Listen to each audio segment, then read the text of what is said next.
অপরাধ করলে এবার থেকে আর শুধু শাস্তি নয়, সেক্ষেত্রে সম্পত্তি বাজেয়াপ্ত করা হবে। আর এই নিয়ে বিল আনতে চলেছে রাজ্য সরকার, যেটা জানা যাচ্ছে।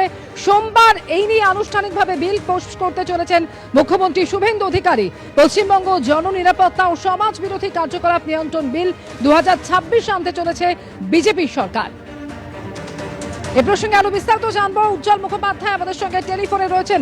উজ্জ্বল, এই যে বিল পেশ করতে চলেছেন মুখ্যমন্ত্রী, এই বিলে অপরাধীদের ক্ষেত্রে ব্যবস্থা নেওয়ার ক্ষেত্রে ঠিক কি কি সংস্থান থাকছে? দেখো, মূলত একটি বিল এবং তার সঙ্গে তার সম্পর্কিত আরেকটি বিল, দুটো বিল একসঙ্গে পেশ করা হবে। এতদিন পর্যন্ত এই বিলের নাম দেওয়া হয়েছে পশ্চিমবঙ্গ জননিরাপত্তা ও সমাজ বিরোধী কার্যকলাপ নিয়ন্ত্রণ বিল 2026।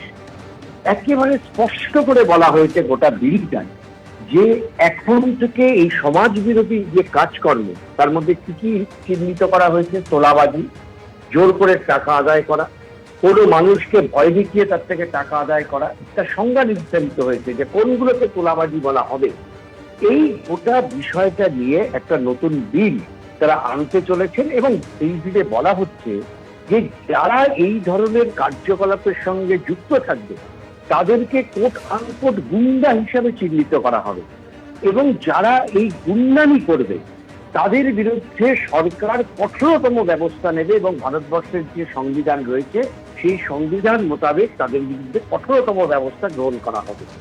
এতদিন পর্যন্ত তোলাবাজির কোনো অভিযোগ থাকলে তাকে গ্রেপ্তার করা হতো, কিন্তু এবার বলা হচ্ছে যে শুধুমাত্র গ্রেপ্তার করা না, যদি কারোর বিরুদ্ধে এই ধরনের তোলাবাজির অভিযোগ থাকে, জোর করে সম্পত্তি কেড়ে নেওয়ার অভিযোগ থাকে, কাউকে জোর করে কারোর বাড়ি থেকে তাকে উচ্ছেদ করার অভিযোগ থাকে, যে কি অভিযোগ থাকবে, সেক্ষেত্রে যদি সেই ব্যক্তি বা দল বা কোনো ব্যক্তি যদি দোষী চিহ্নিত হয়, কোট আনকোট গুন্ডা হয়, তাহলে শুধু তাকে শাস্তি পেতে হবে এমনটা না, তার যে নিজস্ব সম্পত্তি রয়েছে, তার নামে যে সম্পত্তি রয়েছে, সেই সম্পত্তি বাজেয়াপ্ত করতে পারবে সরকার এবং সেই সম্পত্তি বিক্রি করে সেই টাকা যিনি তার দ্বারা প্রতারিত হয়েছেন, যার টাকা কেড়ে নেওয়া হয়েছে, সেই টাকা তাকে ফিরিয়ে দিতে পারবে।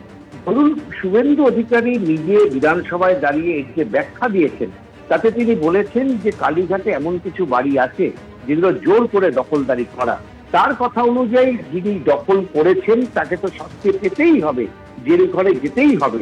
পাশাপাশি এই বাড়িগুলো তুলে দেওয়া হবে একেবারে রাস্তায় যে সমস্ত ফুটপাতবাসীরা শুয়ে থাকে তাদের উদ্দেশ্যে।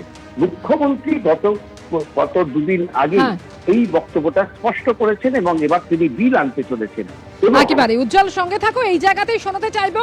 এর আগে গত 23 তারিখ মুখ্যমন্ত্রী শুভেন্দু অধিকারী তিনি বিধানসভায় বলেছিলেন যে কোনো চোরকে ছাড়া হবে না। ঠিক কি বলেছিলেন তিনি, শোনাবো। একটা চোরকে ছাড়া হবে না, কোন চোরকে ছাড়া হবে না। একটা কমিশন হয়েছে, রিটায়ার্ড জাস্টিস বিশ্বজিৎ বাসু আর মেম্বার সেক্রেটারি, যার নাম শুনলে অনেকেই আপনারা ভয় পান, এডিজি র্যাঙ্কের আইপিএস কে জয়রামান। যত চুরি করেছেন, মনরেগার চুরি, আবাসের চুরি, জল জীবন মিশনের চুরি, লক্ষ্মীর ভান্ডারের চুরি, যত চুরি করেছেন এই কমিশনে অভিযোগ পড়বে এবং তাদেরকে শ্রীঘরে যেতে হবে।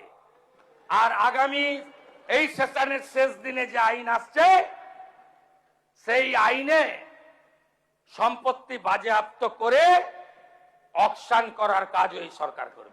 এবিপি আনন্দ, এগিয়ে থাকে, এগিয়ে রাখে।